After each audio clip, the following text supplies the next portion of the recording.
Stauber. I'm up here in Tower, Minnesota. I'm with the president of At Van Minnesota, Ron Potter. We just got done going from Embarrassed to Tower on a ride.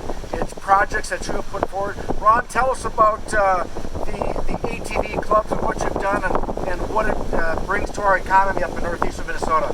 Yeah, we rode just a small piece of what we call the Prospector Loop trail system. It's going to be a 250-mile system in phase one, and we plan to continue to grow that, connect to the adjacent trails, Voyager Country, Quad Cities. We'll have over a 1,000-mile system, so people will be able to come up and spend a 3-day weekend riding, or they can spend their entire week riding and not ride the same trail twice. So what it's going to bring to this economy, the local economy, is going to be, amazing. The hotels, the camping, Right. the campsites, the restaurant and bars, etc. Bringing people from all across, really the Midwest, right?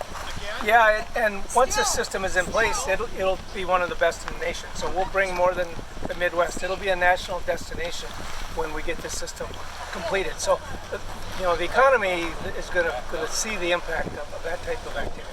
Well, we appreciate Ron spending some time and inviting us for this ride this morning. As you can see, ATV in Minnesota is ready. We're ready to go. We're building trails with workers like Ron, At Van Minnesota president, and so many other volunteers. Come to the great state of Minnesota, northern Minnesota, and experience what we do. This is what we're doing. We're fighting for our way of life.